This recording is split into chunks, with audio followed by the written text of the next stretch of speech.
We all make mistakes in life. That's just part of the learning process. But we don't need to beat ourselves up about it.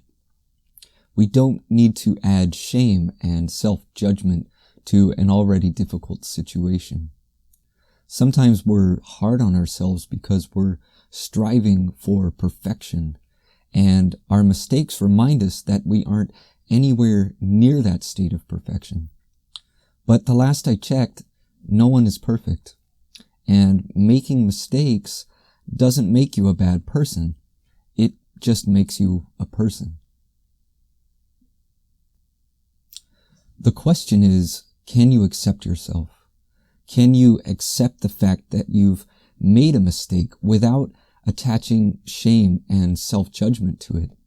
Can you simply recognize that whatever it is you did or said was not in your best interest, or not in someone else's best interest, or done without forethought, or whatever the situation might be? Can you simply see it for what it is without making a judgment about yourself? Because learning requires practice, and practice means making mistakes. Look at anything you've learned in life. If you've tried to learn an instrument, were you a master from the moment you picked it up?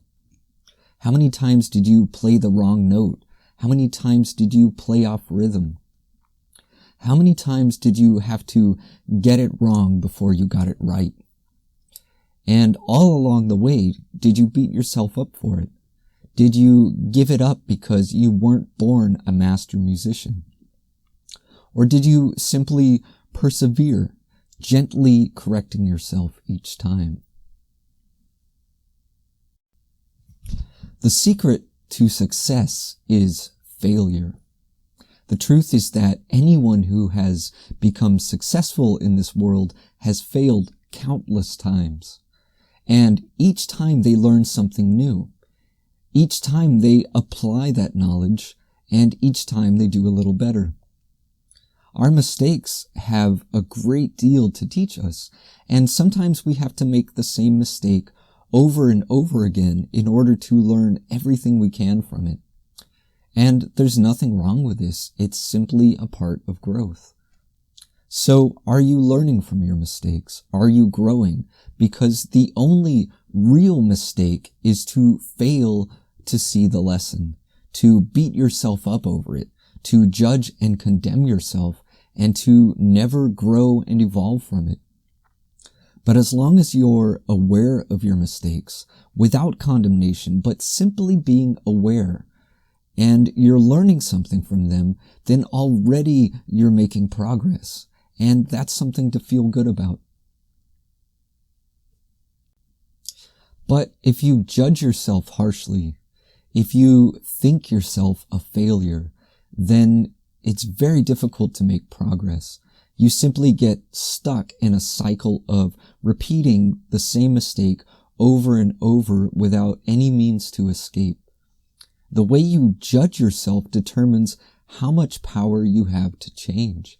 And if you judge yourself a failure, then you drain your own power. The reality is that you're more powerful than you realize. You just aren't tapping into it. You make yourself weak by believing that you're weak, by believing you're unworthy or that you're a bad person. You have to make a distinction between who you are and what you do and say. We all make mistakes, but that isn't who you are. Who you are is the one who is learning and growing. And mistakes are a necessary part of that growth. They reveal to us not how bad we are, but how much better we can do. When we recognize a mistake, what we're recognizing is how we could have done things differently. But instead of remaining stuck in the past, stuck in a sense of shame and powerlessness, simply begin to do things differently. See what you're truly capable of being and doing, and begin to embrace and express that. And this doesn't mean that we force ourselves to change. There's no need to force anything. Simply be aware of the mistakes. Simply acknowledge them, examine them, see where you've gone astray, and then gently bring yourself back on track. We don't have to force ourselves to be different. If we can simply acknowledge where we've gone wrong and how and why, again, without shame, there's no need to force anything to change. We can simply evolve naturally.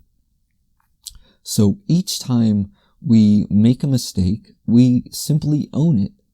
We embrace the fact that we've drifted out of alignment. We simply look at it and come to understand how it occurred. And by seeing the mistake in its entirety, we can clearly see what needs to be corrected.